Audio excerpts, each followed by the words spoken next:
if they don't end up buying Ball Bro, that's still a win for us if we can shorten that journey of self-acceptance. And I'm going to give you the intro because you guys are off like a rocket. You only launched it in June 2022. You've sold over 100,000 customers. You hit multi-millions in revenue. You're currently on track to double what you did last year. By being scared of off 800 people, it ended up with off 50,000 people. So you started with one meta ad. Correct, yeah. And it was my co-founder, Ben, just saying, if you knew any ball guys like me, then you need to tell them about Ball Bro Daily. Yeah, that's why they got you on, because you started a movement, opened an entire category. the big brands are so well financed, and you run the risk of really cheapening your brand if you get it wrong. In 2024, we turned over £1 million.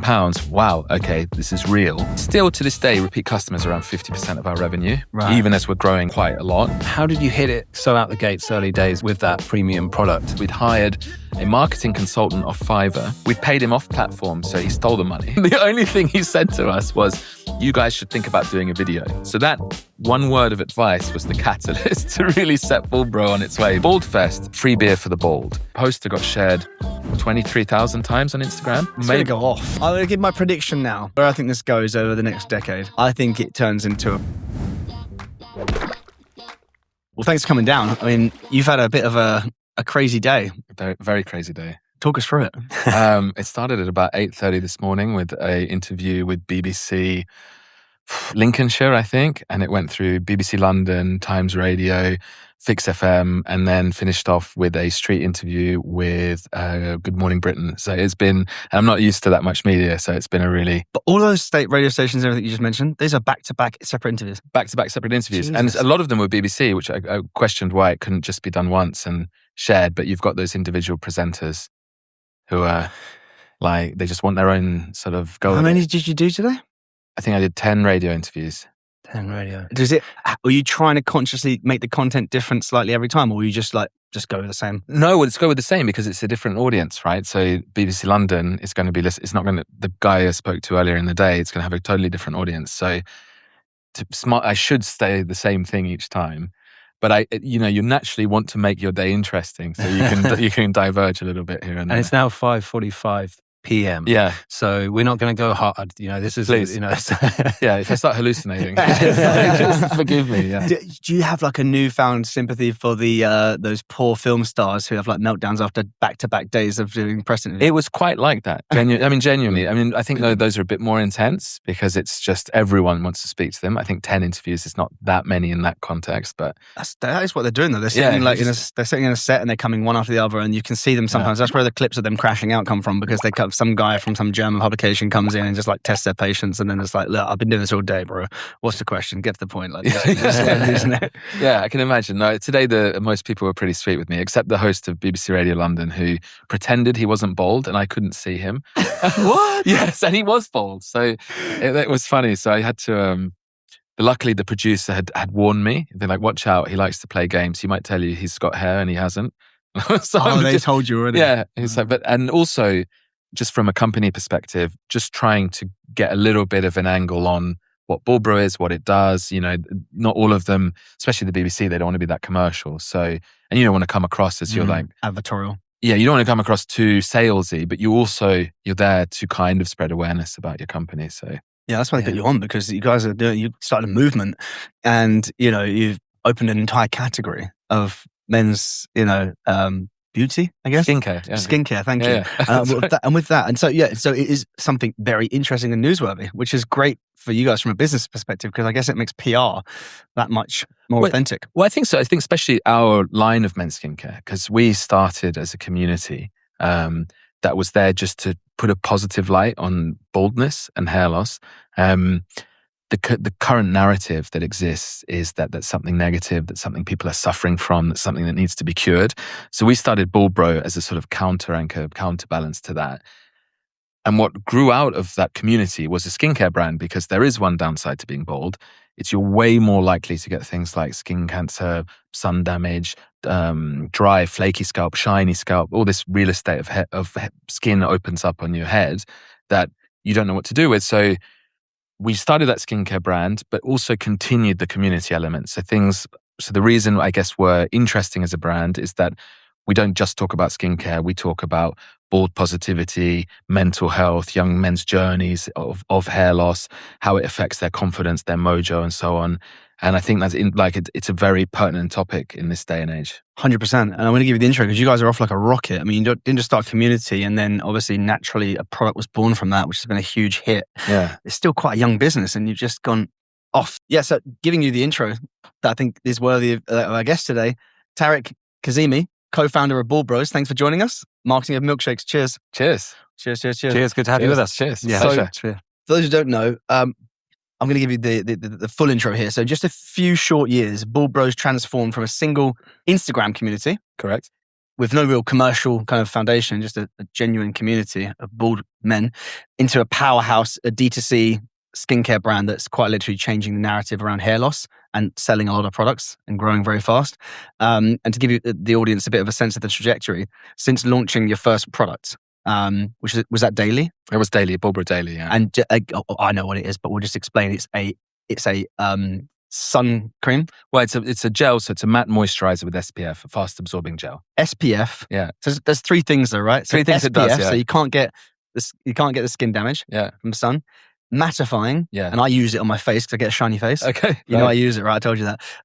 So when I get a shiny face, sometimes I use it and it literally just makes your skin look like matte silk, beautiful.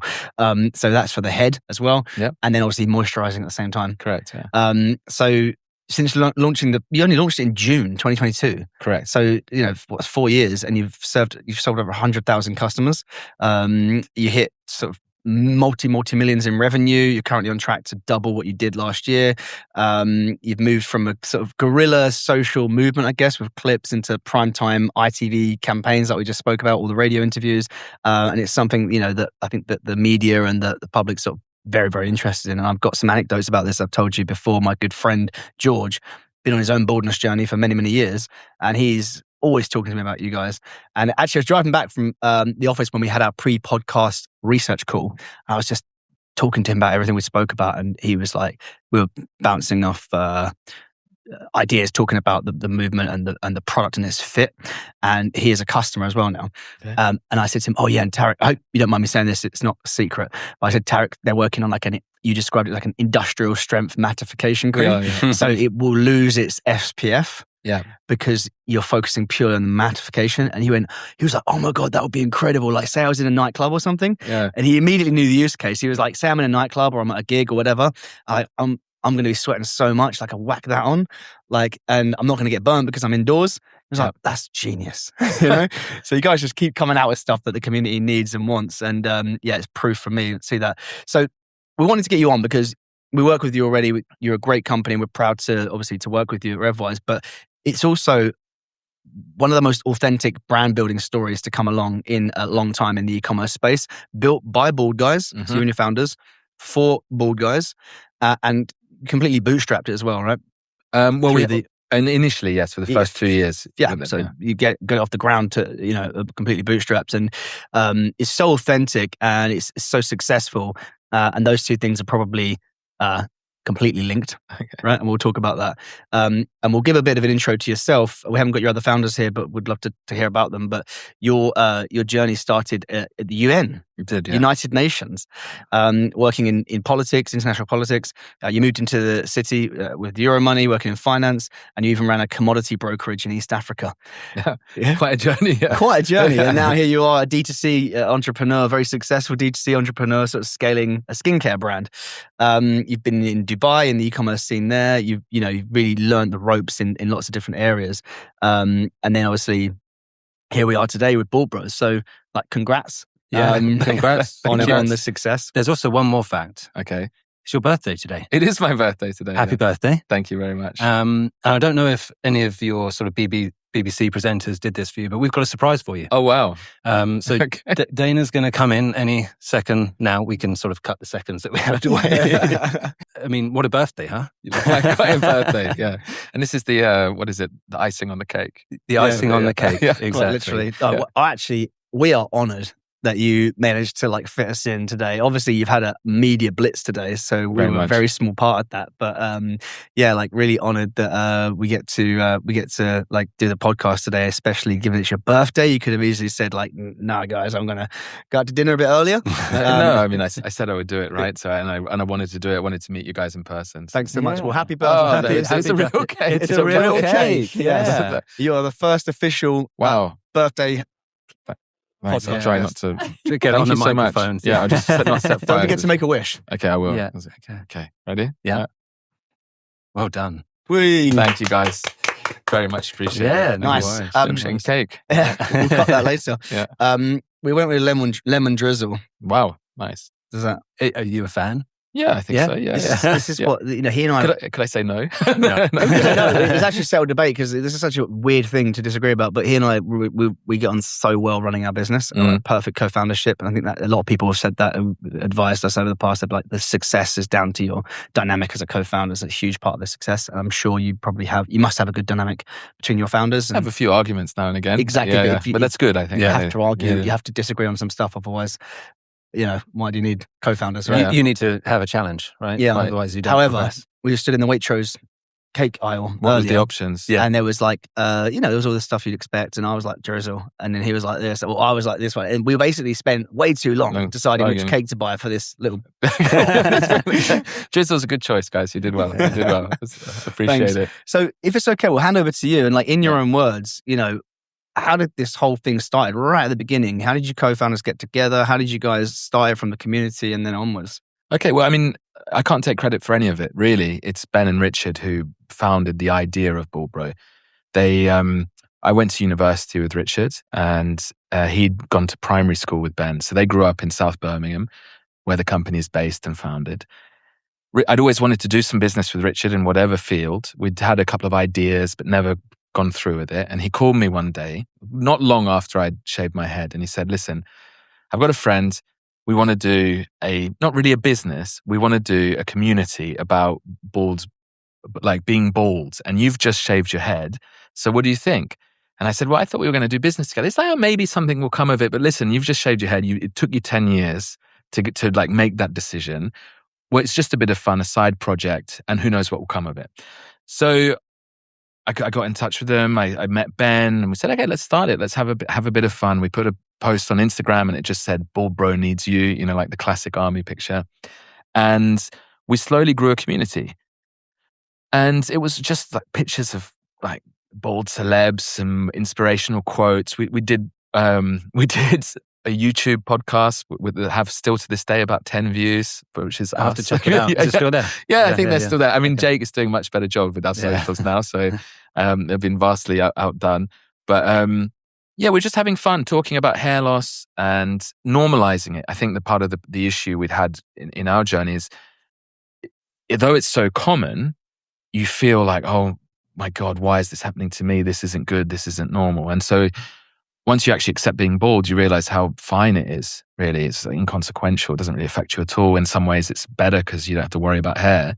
And we just wanted to spread that message. We all came from entrepreneurial backgrounds. Ben was he had an Amazon bestseller. He was an award-winning filmmaker. Richard was doing some stuff with property in Birmingham. I was in e-commerce, but had like your kind introduction, had this sort of varied career. And we started to get skincare requests from our community. So it was only about 250 people, 300. And it was like, what skincare do you use? What do you use for shaving? How do you get rid of a shiny head? I'm like, okay. Yeah, I mean, it's clear that there's an idea here. There's a want for something. And being commercial guys, we were like, well, why not combine this community with something a bit commercial? So, but we weren't cosmetic experts at all. So, but we were the perfect guinea pigs. So we knew that the three main skincare concerns that we had were shiny heads, dry and flaky scalp, and obviously sun damage. If you ever look at an older bald guy's scalp who hasn't protected himself, it can be pretty gnarly, covered in all sorts of sunspots and all sorts of things, and, very often skin cancer.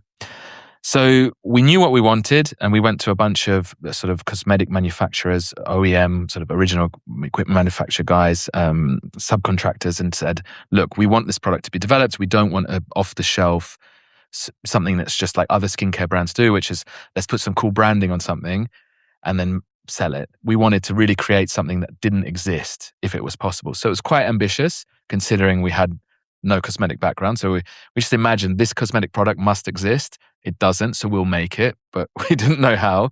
Luckily, we found a very good manufacturer, a very good team of chemists and we worked for 2 years. So Bald Bro, the Instagram community, was founded in 2020. But we didn't launch our first product until, like you say, 2022. And it was 1,000 units, self-financed, one ad on Meta, packing from Richard's grandma's kitchen. And we just thought, look, if no one likes this, no one buys it, at least we've got lifetime supply of a product we love. But people did like it, and it sold out in a couple of months. And having come from an e-commerce background, I knew that that's not necessarily a given. You can put a great idea with a great marketing budget and so on, and still not do anything with it. So the fact that we did do something and we did sell out, we knew we'd proven concept. And I guess Bald Bro, as it is now, has just grown from there. Yeah, that's amazing. I was interested in your, you said it took you 10 years to shave your head. Yeah. What was that journey like for you? What were you rocking? So, when I was 19, I had beautiful hair. So it was really nice. And I liked my hair a lot. And I knew I was going to go bald one day. Every man in my family was bald. So it's coming, and it was terrifying, right? And you're like, but none of them were upset with it. They were accepting of it. They didn't warn me off being bald, but you create this thing in your mind like, this is the worst thing that's ever going to happen to me. I'm going to lose my mojo, my confidence, my attractiveness. You think it's all going to disappear the day you lose your hair.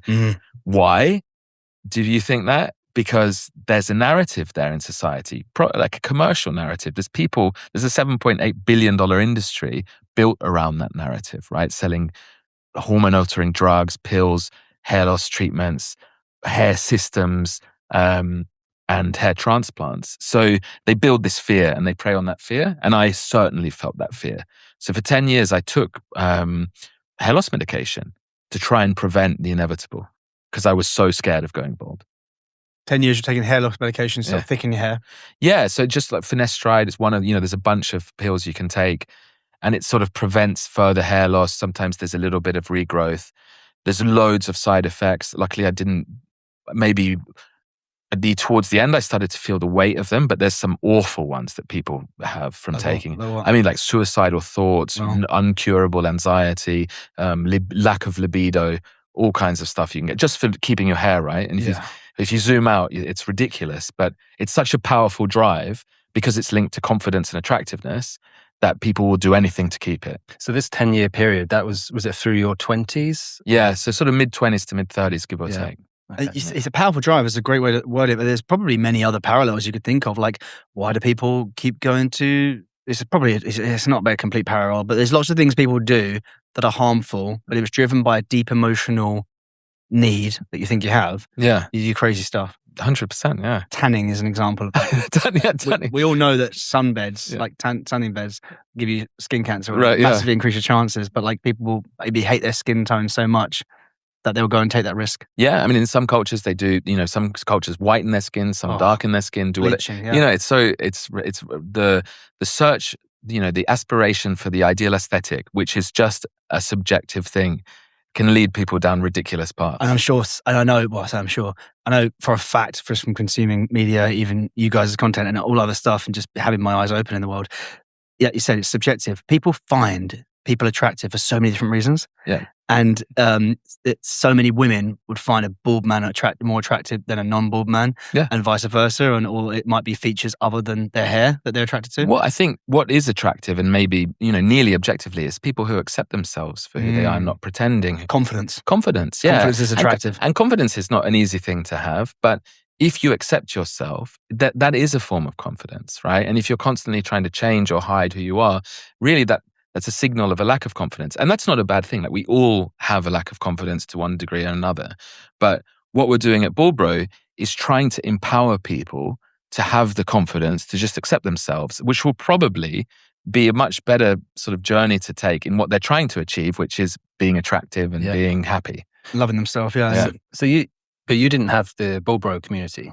No, I did not. Yeah. So what was your journey like to acceptance? Pretty tough. When you start losing your hair, people around you, like, so now I'm bald, no one notices. No one, it's not even a topic of conversation. But when you're losing it, it is a topic of conversation. People are very keen to point out that you're receding or there's a bald patch forming, and that's difficult. And when I was going bald, you really internalize that journey, because that you don't want to show weakness. That's a very common thing along a whole range of men's mental health issues. But this particular part of it, you internalize, you worry, you think, what can I do? And you search for this sort of individual solution. And what's presented is, the hair loss industries and all of that. So for me, it was only, having sort of fallen into the trap of trying to prevent, it was only when I spoke to my uncle, and actually, because I was considering shaving my head, and he said, I went to the barber, in 1957 or something, and he just said to me, oh, it's time for it to go. And he was like, well, what can I do about it? You can accept it. And that was it. And from that day, he was just old school, got on with it. That's before the big male hair industrial complex. Yeah. So exactly, there you go. Simple times. Yeah, simple times. I've said this to you ad nauseum, so I'm sorry to say it again, but really good friend of mine, one of my oldest friends, George, had his own similar journey to that. And because we were young at the time, so we were hanging out a lot, basically sleeping at his house every night. It's like this mum was like my, I was like another child in her house. And it was around the time that he was really hanging on to his hair, and it was like a Prince William. Yeah. He had really, really struggling on the top. And it was so obvious that he should go the bald route. And he has, like yourself, got a very well shaped, like very nicely shaped head, like, and perfect head for it as well. And he just, I was always kind of trying to encourage him and convince him, like, hey, you should shave it. And he did try everything, and it opened up to me, which is what I know you say a lot of men internalize. We have a very close friendship. It was like it's like brothers. And so that's probably quite rare in that particular situation. So for me to know just how much it was hurting him. Yeah. But I know all this from him. And the reason for saying all this is that I saw firsthand when he did eventually shave his head, bick it. Oh, yeah. Yeah. He was like a new person. I bet, yeah. And ever since then, like you said, it's just absolute confidence in like your look, you're who you are. And that self-esteem colors everything that we do, I think. Jamie and I are big on this with like work culture. It's like, how can you create an environment where people where self-esteem can flourish? Because if you've got low self-esteem, it fucks up everything, because you act out in ways that are unintended. You're protecting yourself, your feelings over time. You're projecting. All these negative actions come from having low self-esteem.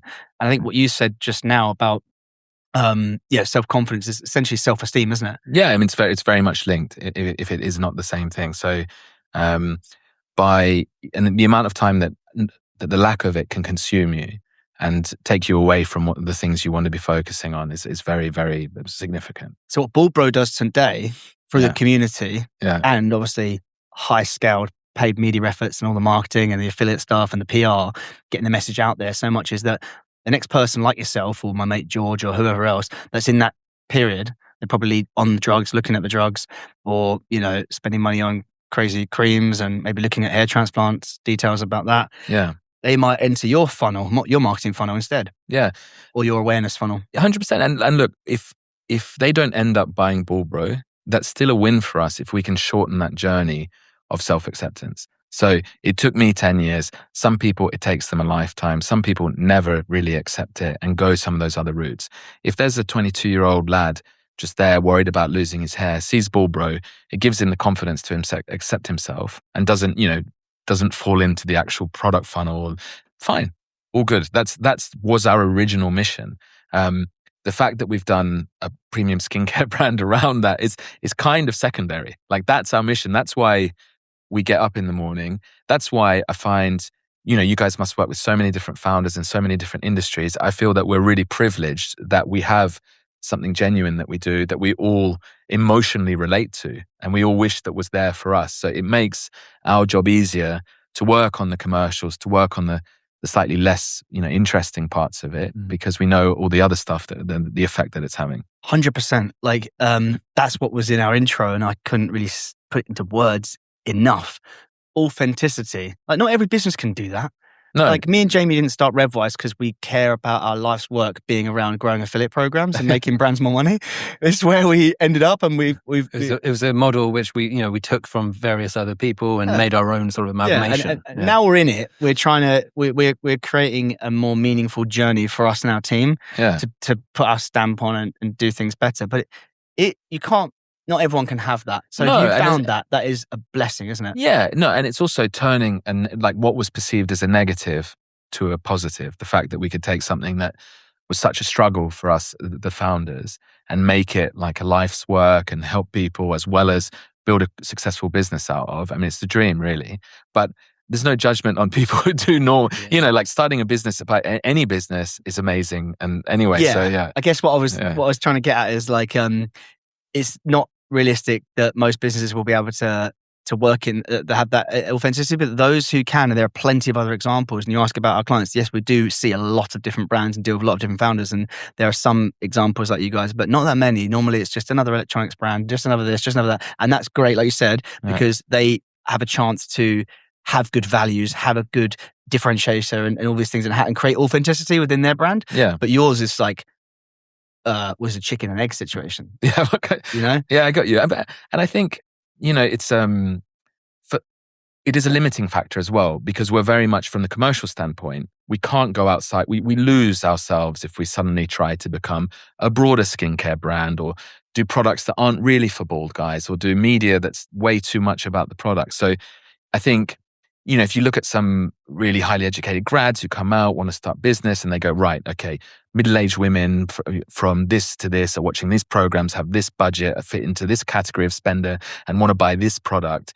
Like, you probably make a lot more money doing that because we didn't choose our market chose us. So it is a double-edged sword, but I'd much rather have that financial constraint because it still is a great market, but do what we're doing than be really kind of targeted on where the sort of the money or the opportunity is. That's a good point. Yeah, that is so the limiting factors are there then when it's not all about money. Of course, right? I hadn't thought of that. Yeah. But I guess the answer to that, you guys, I know you're going to be ambitious. You're going to, this thing's going to the moon as far as you can go, push it, right? Because why wouldn't you? Well, yeah, of course. Yeah. And so I guess it's probably about, obviously you got to really keep reaching in the UK, but I'm guessing you guys are thinking long term, it's about expansion, right? Global expansion. Yeah, I mean, we want to be the go-to thought leaders in hair loss, as well as the go-to skincare brand for bald people globally. I mean, why not, right?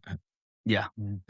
Yeah. How do you time that decision? Like, when do you get paranoid? Like, people are going to see how much of a success you're having here in the UK, and someone's going to beat you to it in the US, or like, do these things? Not really. I think there's space enough, right? I mean, if you look at all the markets that exist and categories that have been defined, like natural deodorant, what Wild did, but then there's fussy, and then you've got the mainstream brands doing it. Now, okay, deodorant is, everyone technically uses it, especially in the Western world, but there's nearly half of men are bald. So if someone jumps ahead of us in the US and launches, so be it. I mean, we've come so far in such a short amount of time. I don't want to fall into the trap of acting out of fear or being overly ambitious. I just want to build a team and a business from the bottom up, that the fundamentals are in place, the foundations are in place. We like what we do. If we decide to go to the US, we will, but we're not going to rush there. We're focused on the mission of just building this in the UK, taking some sort of low-hanging fruit digitally from other markets. But really, it's about doing it the right way. And if that costs us, it would have cost us anyway, because if we rush there, we'll fail. And if we don't and someone else does it, then so be it. So much of entrepreneurship is about luck as well. Yeah. That the fate will decide, right? Yeah. And we've focused on like younger men and their hair loss journey. But what about older men? Like, is there a demographic there which, maybe they're not on social media as much, so they're not maybe as a part of the community, but, is there a good reception from older? Very, very much. And actually, I think, to be honest, our main market share is from men over 40 who have accepted being bald, not someone who's worrying about it. Yeah. If you look at them, where Bald Bro comes in is not inspiring them to accept baldness, but it's by championing them.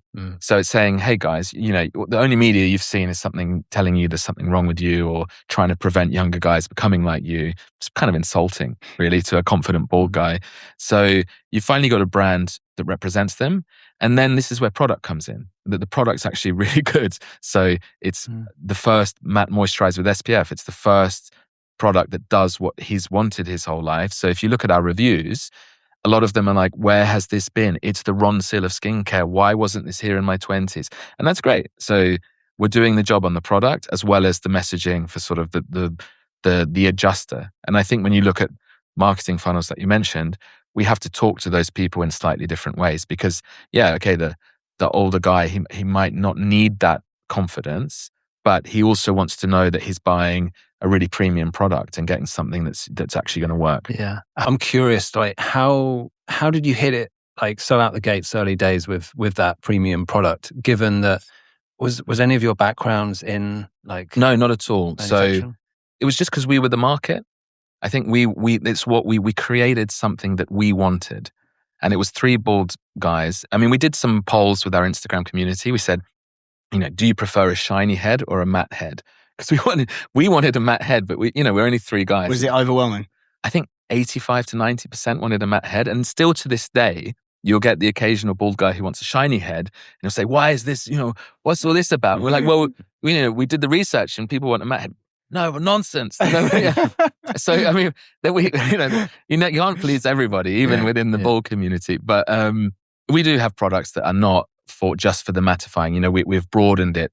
For example, bald guys shave their heads all the time. So shaving accessories like pre-shave scrubs, aftershave balms, broader sun care in development is like the mineral SPFs as well as some head and body wash.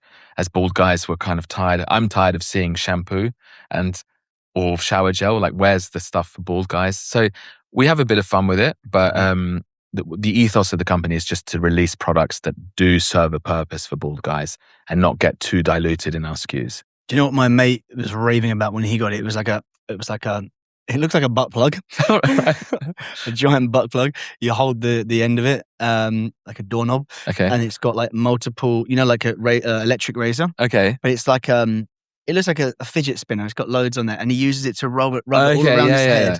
And when he got it, he literally brought it to my house. Right, I live an hour away, and he's like, "I've got to show this. I've got to call it this." Okay. I might have been on a video call to him. I'm doing him dirty here, right. But I remember seeing a demonstration of an electric, like a bald shaver. Yeah, but is that a common thing? Or have you seen that? But he was like talking about like his crazy like invention. Like it had like obviously it rotated so you could rub it all around his head flat. Yeah, there's a lot of that. So I think there's big brands have started to do them, like Philips, Remington. There's one called Pitbull, I think, as well. And then there's a whole bunch of sort of knockoffs, like the LADbible clones that people home brand. I don't use them myself. Like they're really convenient, but you'll never get as close to the bone as you will with a wet shave. Yeah. So I just wet shave, and I know that the other guys do, and I think the majority of bald guys do.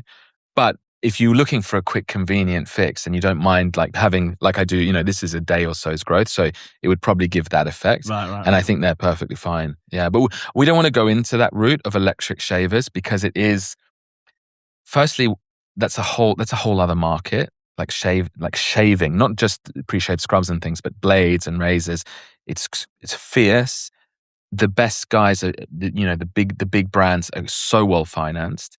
And you run the risk of really cheapening your brand if you get it wrong. Mm. So if you just have a cheap electric shaver that isn't that great, there's breaking and, you win electronics, malfunctioning and all that stuff. And I see some of our copycat brands go into that, which seems a little bit of a sort of desperation move.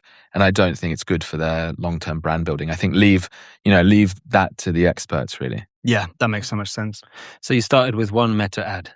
Correct, yeah. And it was my co-founder, Ben, just saying, hey, are you lucky enough to be bald like me? Well, check out Bald Bro Daily. And I think that in itself was, sparked interest because no one had ever said, are you lucky enough to be bald like me? So it did really well. It had amazing CPAs and we were like, wow, I can't believe, we were not really expecting it to sell out as it did. So yeah, one meta ad. Cool. Indeed. And how did it evolve your marketing? Well, that's a long story. I don't know how interesting that's. Time. Yeah. So, okay, we actually started with some images too, but they just flopped. Like the images did nothing and this one video. And the reason we'd done a video is because we'd hired a marketing consultant off Fiverr for 200 quid who had one meeting with us, we'd paid him off platform, so he stole the money. The only thing he said to us was, you guys should think about doing a video.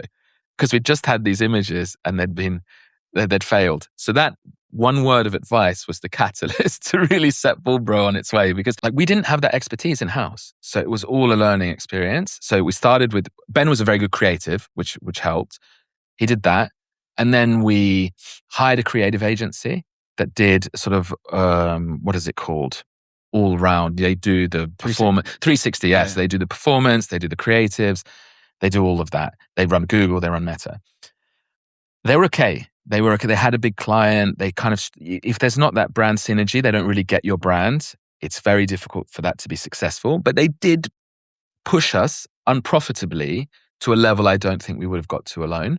So it made us realize. Meaning your ads were not profitable? Yeah, no, we weren't making any money. Breaking even?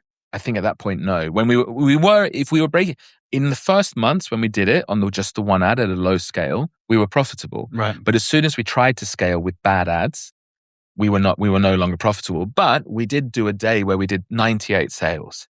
And it was like, whoa, that's a number. You know, that is a number. It's difficult to do 98 sales in a day. So we thought, okay, these guys have taken us this far. There's so many things wrong here, but we still believe in this business. So we then took the campaigns that they'd structured and just took them off their hands and went back to managing it in-house. And Ben started to do more of his own creative within the account. And we started to scale that way. So it was another year. And then we got up to the point where we were maybe doing 50s. No, I'd say probably an average like 30, 40 orders a day. That 100 was a Christmas newsletter or something. Right. And then we realized we'd hit a glass ceiling again. So it's okay, what do? We don't really know what we're doing in the digital side of things. When we're all a little bit older than your normal e-commerce founders, like we're all now in our 40s, early 40s. So we had some help from someone called Guy Crozier, who's he was a big brand guy. He'd worked for Vodafone, Compare the Market, running their digital campaigns as well as doing some of their broader brand stuff. And he was just a great help. And eventually we worked with him and his team. And that took us to a point where we actually started to break through barriers. We started to really see some traction, see some numbers, to the point where in 2024, we turned over £1 million, which for us, having come from, 5 orders a day, 10 orders a day, suddenly, wow, okay, this is real. And then I think at each stage of your e-commerce journey, you reach these glass ceilings of like, well, how do we innovate? How do we scale? How do we keep CAC low? So it's got us, then there was the Andromeda update, which we didn't see coming, especially we didn't see it because we're barely getting to grips with how it worked initially, let alone being on the cutting edge of where it was going. So it's just been a constantly evolving journey. What did Andromeda do to your ads? Hard to say, because we probably didn't know what was like. Probably don't know what it really did. I don't think our ads were particularly.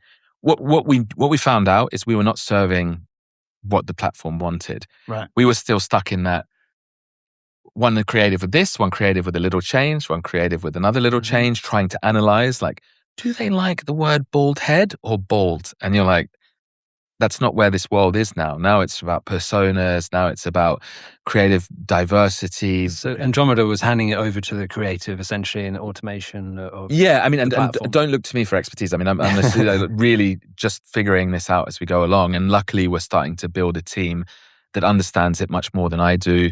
We have onboarded we've onboarded a creative agency that, from what I know, it's sort of creative is starting to lead targeting rather than audience-based stuff. So it's just letting the creative do the heavy lifting and just giving it that chance to do so. Let me ask you today then, off the top of your head, what's the number one channel for sales? I say channel, what's the number one source? It could just be repeat customers or CRM or something, but... I mean, still to this day, repeat customers are around 50% of our revenue, right, even as we're growing quite a lot. So that's huge. I still think, and this is really untangible, I still think word of mouth is huge for us because so many of our reviews say, I've told all my bald friends. So even if Meta is saying we converted X amount of people, they will have heard of us somewhere. Like there's a reason that our cost of acquisition has stayed relatively low because we're not having to do this huge education piece. If you're buying whatever it is, a pair of shorts, and you see that brand on Meta, having your best mates just recommended it, you're going to be like, it's going to be less of a barrier to buy. So and Amazon must be quite big as well. We only launched, funnily enough, Amazon last November. So, and how was it? Really good. Yeah. I mean, so again, we're not Amazon experts. We tried to do it ourselves at first, just so we kind of understood the platform, which we did. Then we realized all the limitations we had. So then it went on this agency hunt to find the best agency to do it. We settled on what seems to be a really good one, and they've grown our Amazon it's grown 100% each month. What are they called? Let's give them a shout out. Okay, they're called eVenturing. eVenturing. Yeah. Well done, eVenturing. Yeah, they're good. Yeah, they're good. I mean, they don't need the shout out. I think they do all the Amazon stuff for the Dragon's Den people, which wasn't, I mean, when I heard that, it's not something that I was like, oh wow, I want to be with those guys, but they actually turned out they know what they're doing. Yeah. Did you ever want to be on Dragon's Den? We were actually offered. Really? And we turned it down because what stage? What do you mean? Of our business? Yeah. About a year and a half ago. Really? But Ben was having a baby. We were not media. Like, now only am I starting to do a little bit more media. At that stage, we would have been so nervous, so unprepared. Ben had just had a child. I would have been like sweating. And then the actual fact, we thought, hang on, we've got a mattifying product here. And it's going to be under studio lights. We're going to be sweating. If the Dragons ask us to demonstrate this product working, there couldn't be a worse scenario for that to happen. If you're sweating under studio lights, they could be like, it doesn't work. It could ruin your brand. It could ruin your brand. Do you have to sign something, do you think, that says they can air it? I think they can air what they want. I feel like they might. So it can be a huge opportunity. It can be a really big opportunity for brands. But I think we felt we already had the traction to go where we were going. And the risk of having something go wrong there, like our product does mattify. It's a great product, but you can just imagine that these particular elements could be really detrimental to it, like the intensity of studio light, as well as all the stress and so on. And they're looking for good TV, right? They're looking for good TV because you can imagine how good it's. Oh, it doesn't work. And then also we'd actually just started to raise money at that time. Because we had really good traction, the valuation was quite high. So we would have had to go on Dragon's Den and ask, if we were being real about it, ask for quite a lot of money for not very much percentage. And they hate that. They hate that. They absolutely hate that. So now they're telling the audience your business ain't as valuable as you think it is, which also devalues it. And then other investors might see it. And then, the sentiment and momentum is all part of the game. Well, this is, I think, why some companies, exactly the reasons you've laid out, apart from the risk of a demo going wrong, there's sometimes people go on there and I think there's a lot of interest and then they won't budge and they don't want to get a deal done. And I think they've gone on there to just get publicity. Yeah, I mean, we would have done the same. Yeah, I mean, it would have been just maybe even I don't know what the legality of this, but you might have gone in not quite with the right valuation just to seem more attractive. You can say what you want, can't you? So yeah. But at the end of the day, I think it was, if I'm being honest, it was more just the personal side of like not being ready for something like that. And then as much as we like to push ourselves and push forward and be ambitious, being on national television on a show that's set up more for entertainment than for business is a risk we just didn't want to take. Yeah, fair enough.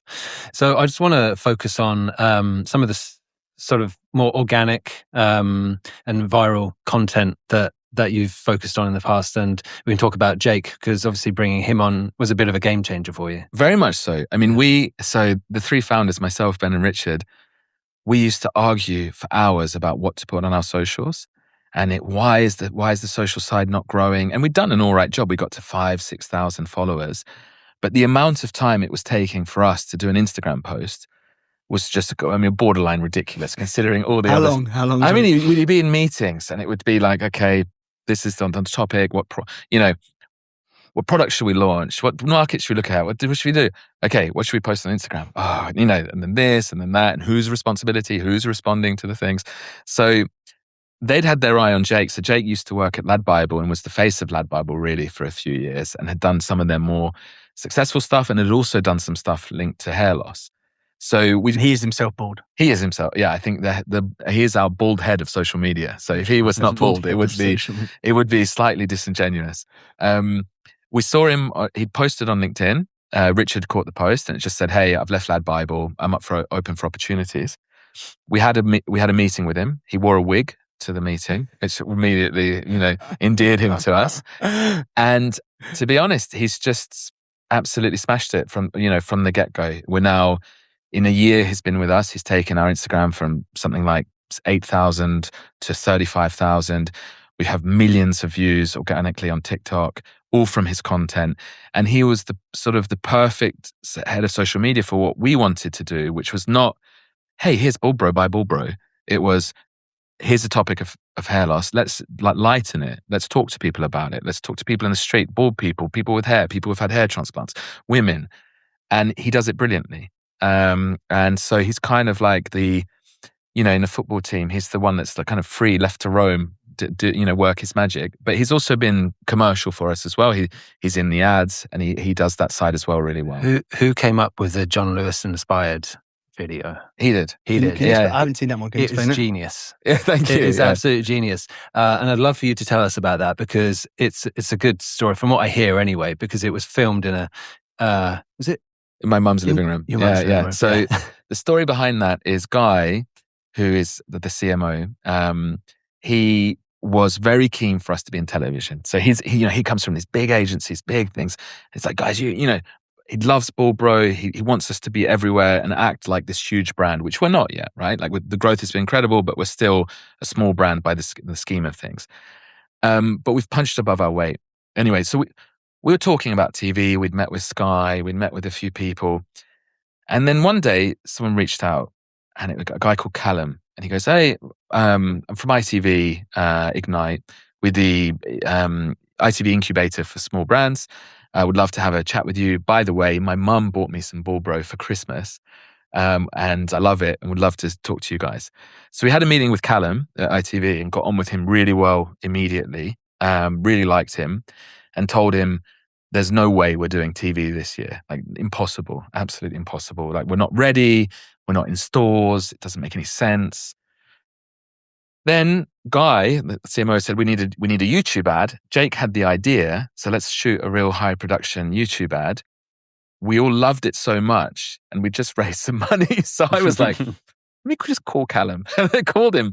And then in about a week, we did a deal with ITV, rushed the thing through Clearcast to get it TV ready, and had gone from definitely not doing TV last year to being seen in something like 8 million homes with a frequency of 6. That's remarkable. Yeah, it was kind of a cowboy free shooting move, but I think it paid off. And what sort of impact did that have on the business?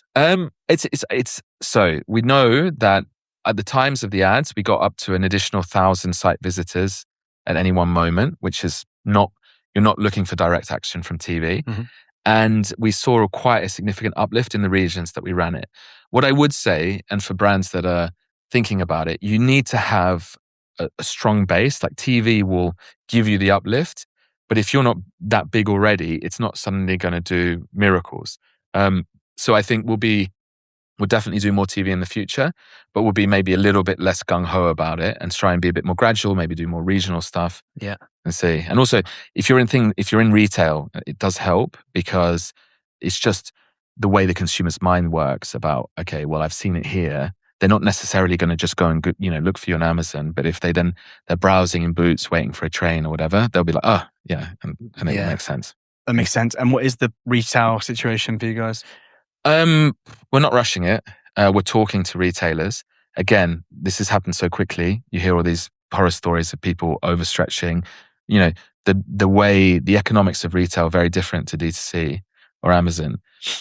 We make a sale today, we get paid in 2 days in D2C. We make a sale today, if we're in Boots, you might get paid in 90 days or 6 months. And if you default on something, you can get charged 100K. And we've spoken. Default meaning you can't deliver for them? Yeah, if you can't deliver or you do something wrong contractually, you can be in a lot of trouble.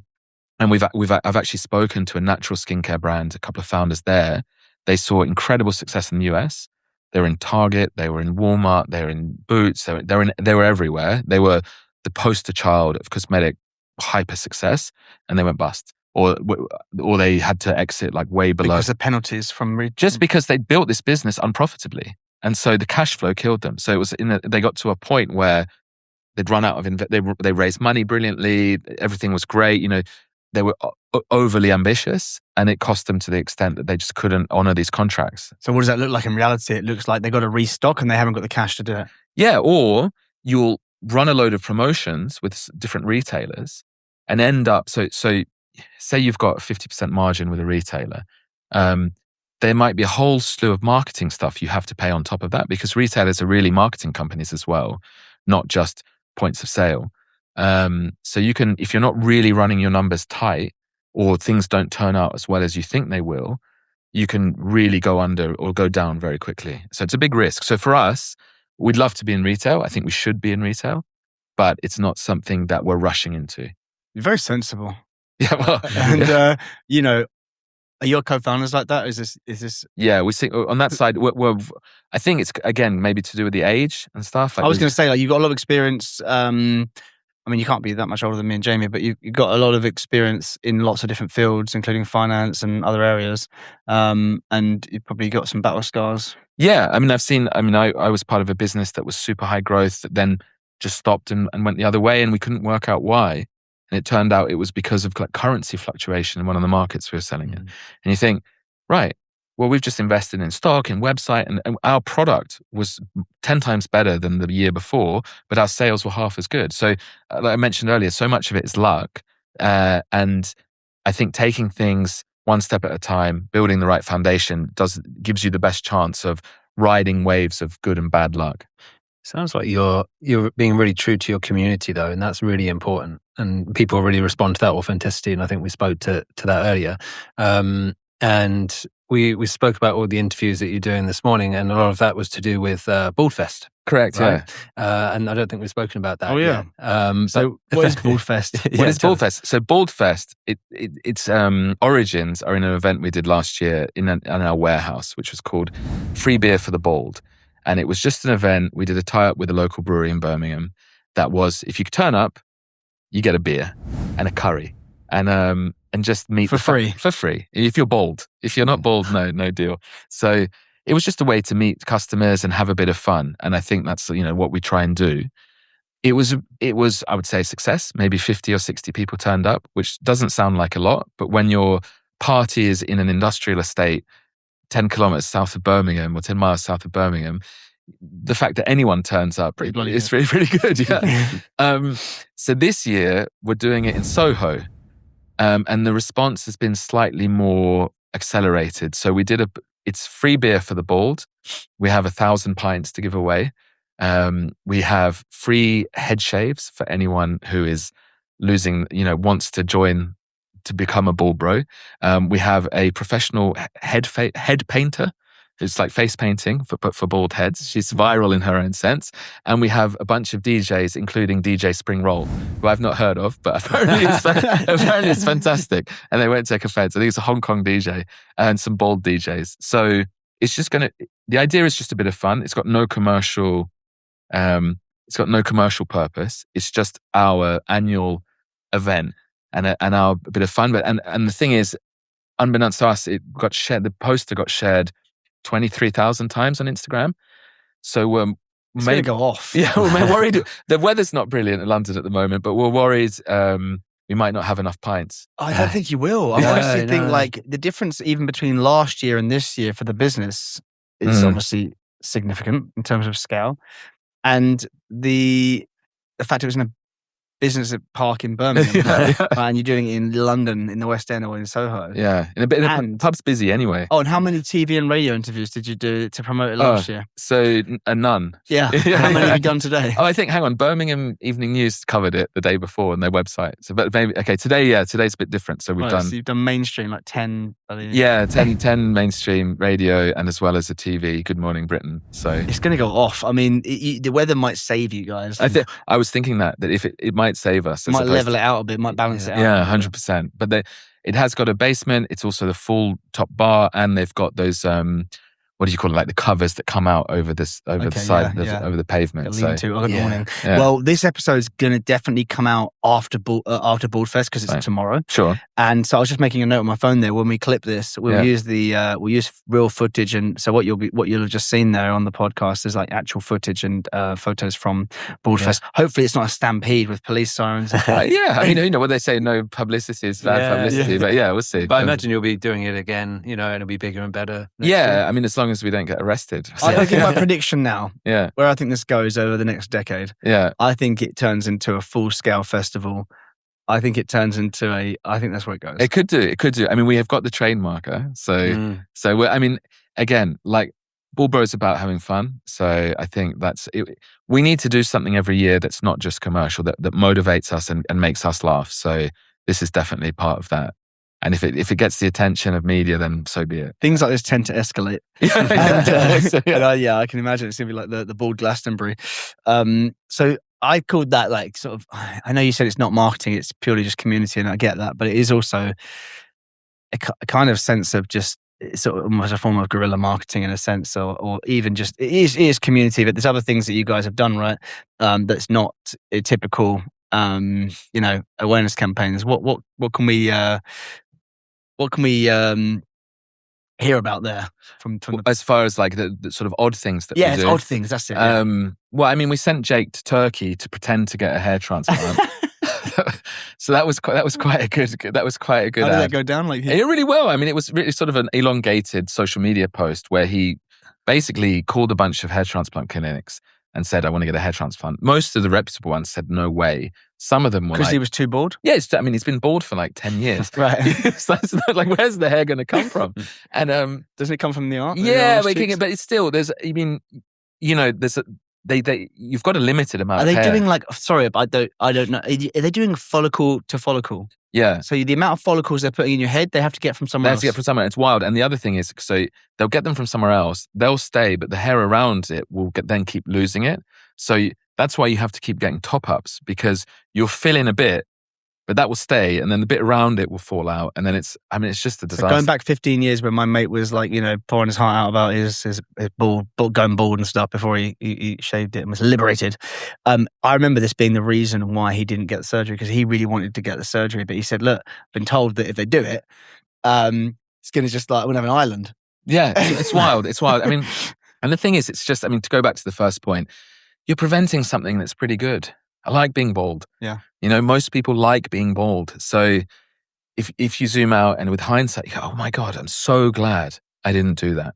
What happens if you've had the surgery and then you got to go and have it done, but you haven't got the stomach for it, or you haven't got the money for it? Like, what are you left with?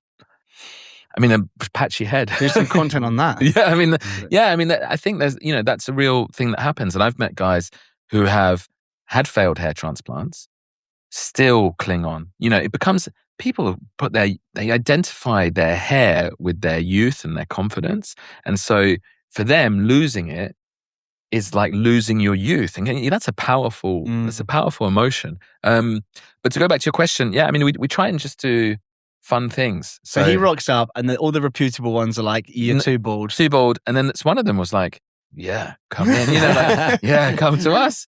And then, so there's this whole video, it's still on our Instagram, where he's, getting drawn on and told to take all these serums and so on. So he that was quite a viral video. And another one we did, which was our first celebrity tie-up, was a guy called David Flatman, an England rugby player. He does all the rugby commentary. And he posted on his Instagram, so with all the bandages around his head, saying, hey, I've been bald for 20 years and it's properly bald, like nothing.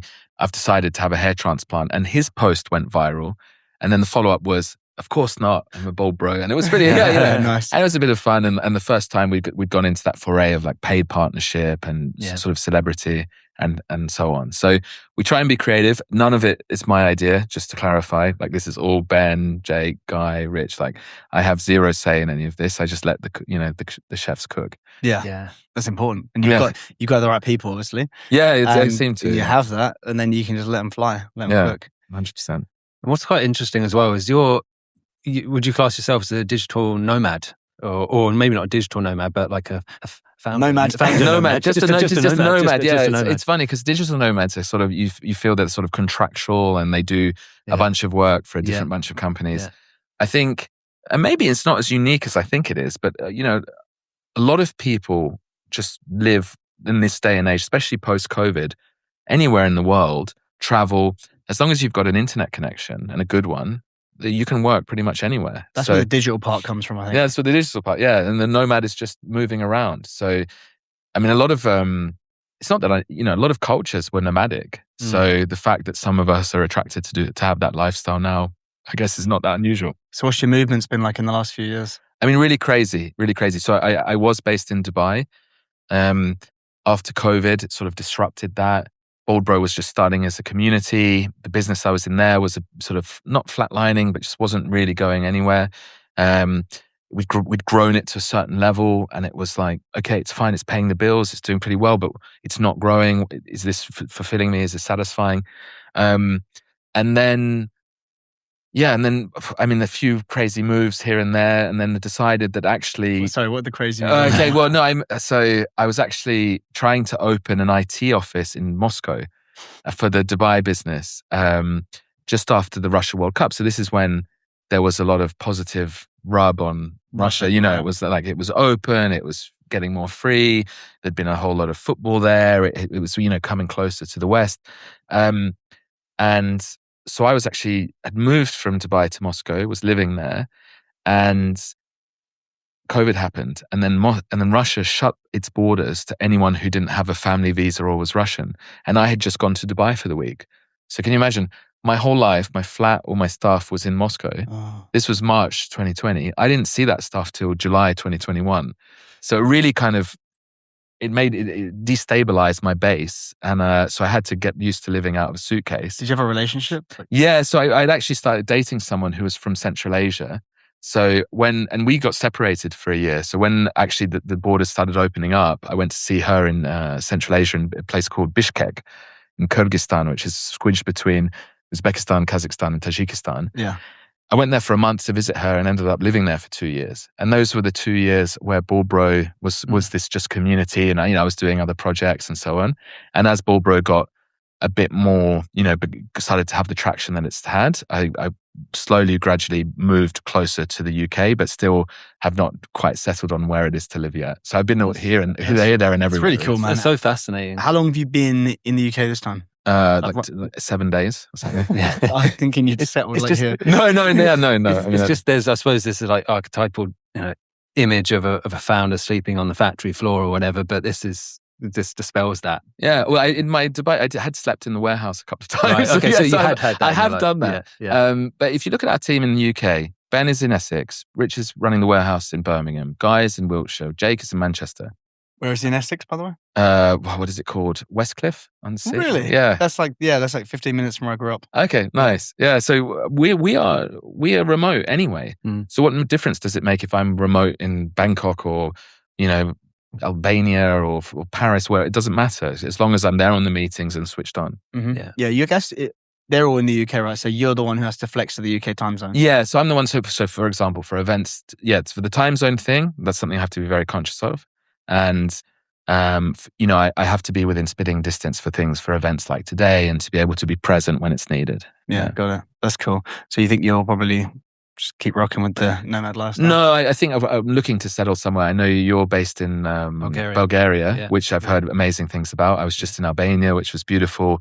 I think maybe Malta is a really good option. So I'm really exploring that, and may indeed, if one of these others doesn't tempt me in the meantime, move to Malta full time next year. Nice. I've never been to Malta. It's pretty. It's like a mini. It's a mix. It's been conquered by everyone. You had the Maltese nights. You're an hour and a half from Sicily on a ferry. It's very condensed. So even though it's an island, you've got this buzz. So it's 500,000 people in a very small, it's one of the most densely populated places on earth. So a place like Valletta or Sliema, it's happening, it's busy, it's moving, can be a bit claustrophobic, but that's where the benefit of having a really slick airport comes in, you can be in London in a few hours, 5 flights a day, or you can be in Sicily in an hour and a half on a boat, which doesn't sound bad to me. Idyllic. Sounds like a good pick. I think my brother got married there. I think there's a lot of castles as well around the country. There's a place called Medina. I think they filmed a bit of Game of Thrones there and all that kind of stuff as well. Yeah, it's a beautiful country and good weather. Yeah. We've got a quick fire round for you. Okay. Some baldness related questions. Sure. Okay. I did not do any research. No, we don't. We don't want you to. We only give the research to some guests if it makes them comfortable. But you're coming off the back of 11. Yes, radio shows. Let's see if you can get me at the end. Jamie, fire away. You want me to kick off? Okay. So imagine you're 12 years old. Okay. Again, what would your younger self view of the life you've made for yourself, the career you've had, the life you have? Probably wonder why I hadn't scored a goal in the World Cup final. I think he'd be quite confused and wonder how I'd done all this. I don't think disappointed. I think he'd be happy, but kind of like, dude, you wanted to just be a footballer or in the UN. So how have you ended up in bald skincare? You did the UN part. I did the UN part, but I think that younger self would have very much focused on, not that I was ever any good at football, but I was convinced that was my destiny. So it was a sad day when I saw Rooney score a goal against Arsenal, which is my team, and saw that he was younger than me. And I think that was the moment I realized it was never going to happen. Yeah. Who is your number one favorite bald icon? Favorite bald icon? Can I be really lame here and say I don't have one? Like, I think this is going to sound bad, but it's really true. It's the guy who can have the courage to go through that process of hair loss and accept himself. And I think that's all the guys that are going to come to Baldfest tomorrow really embody that. And that's why the movement is so strong, because it's not easy with the culture of fear that is surrounding that topic at the moment. Nice. So you have more, and I really feel that. So you have more admiration and respect for the kind of guys that are going to come to Baldfest tomorrow and the guys in your community than you would for Jason Statham, Larry David, and The Rock put together. Well, I mean, they're cool. I love Larry David. His famous quote is, anyone can be confident, but a confident bald man is your diamond in the rough. So, I mean, that's a good quote, but I think having been through that journey, and it took me so long. So knowing the pain of that, seeing guys who can do it quicker or embrace it, I really respect that as well. Nice. Awesome. What's one belief that you've changed your mind on recently? One belief that I've changed my mind on recently? That's a really tough question. That's a thinker. Yeah, that's a thinker. I'll come back to you on that one. Okay. What's your favorite book on business or self-improvement? My favorite. I think there's one called The Consolidations of Philosophy by Alain de Botton. So he takes a bunch of philosophers and puts it into layman's terms how it can improve your life. So it's about looking at different sects of philosophy, whether it's, Epicurus or Seneca or Plato or Socrates, and saying, like, what were they really trying to say? How can we simplify this? And how can we define like what happiness is and the simplicity of being happy or not? So whether it's the pursuit of pleasure or stoicism or whatever it might be. So I think that was a really powerful book for me in trying to kind of clear the noise of everything else and get to the root of like what being human is all about. But it's not really a business lesson, but I guess life is something. Look, I get so much, he and I share so much stuff about, I guess it all comes back to philosophy, but like some of it, like stoicism in particular, can get very deep and complex. And actually, like you said, there's always a core message that can be distilled down to. Yeah, and I think, but also not to read too much in that, because these philosophers, they're all human, they're all flawed, but it's about trying to just take the stuff that they're talking about and apply it to your life. The belief that I've changed recently, and sorry to make this not such a serious question, but I was very strongly believing that Arsenal would not win the league this season, and now I believe that we will. So I like that. I like a non-serious answer to that question, because we get a lot of serious questions. So you're a classic Arsenal supporter. I'm not the classic. I think I'm on the good side of Arsenal supporters. I understand that my Arsenal brethren have done us a lot of harm over the years in presenting a bad view of what the club is about.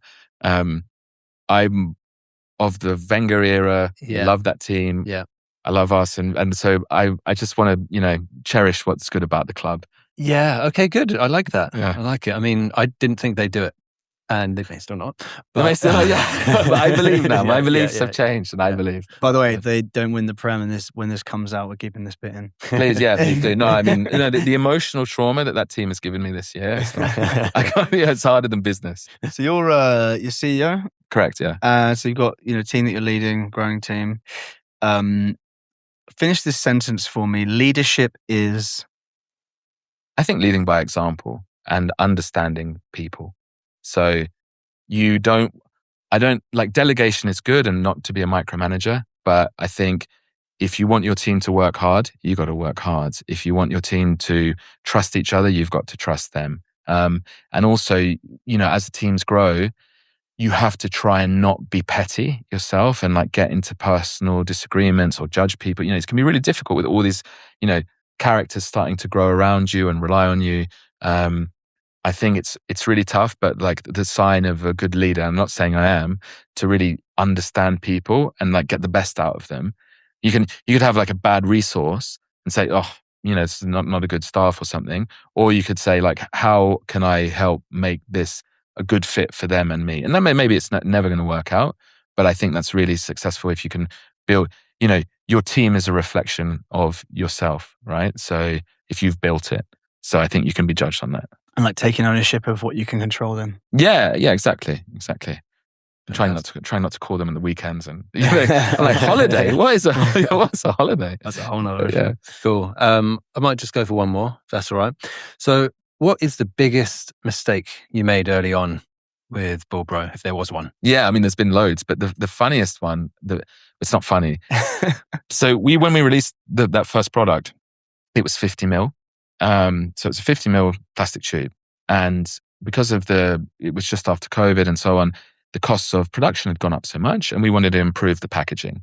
So we could not sell it anymore for the same price. So we initially retailed at 15 quid or something. And it was just this test run, little plastic bottle, nothing fancy at all. But the product was very good. We were like, okay, what do we do? We want to be in aluminium. We want to improve the UV filters. We want to improve the packaging, but we can't exist as a business now. The size is good, but our 800 customers or whatever they were, they're going to hate us. So we were like, okay, let's just increase it to 75 mil.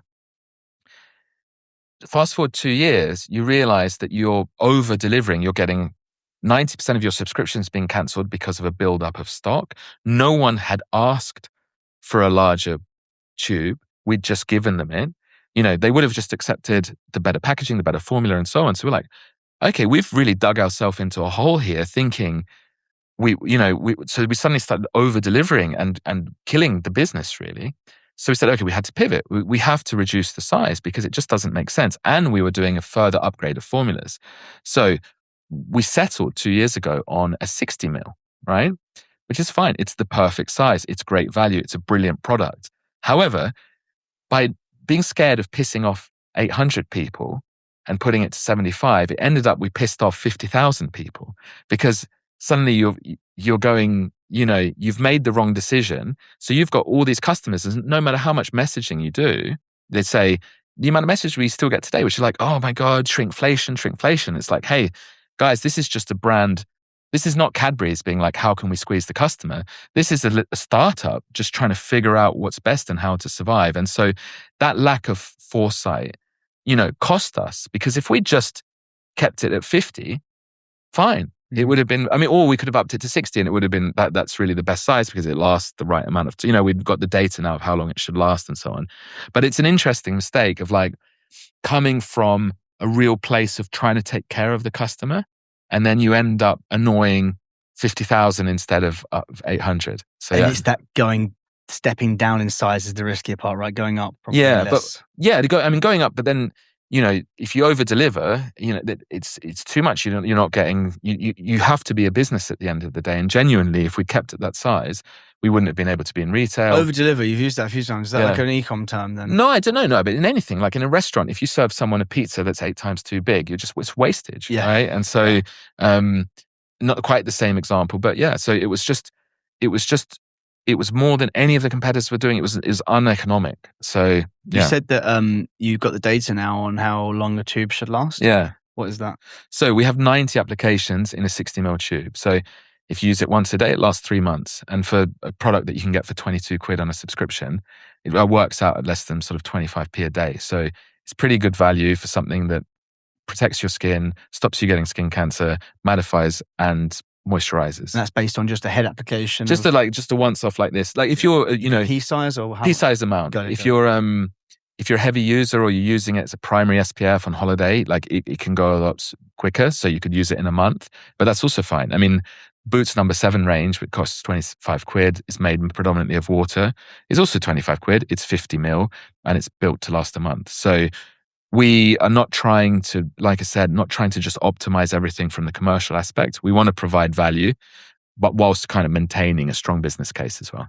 Yeah, cool. Fantastic.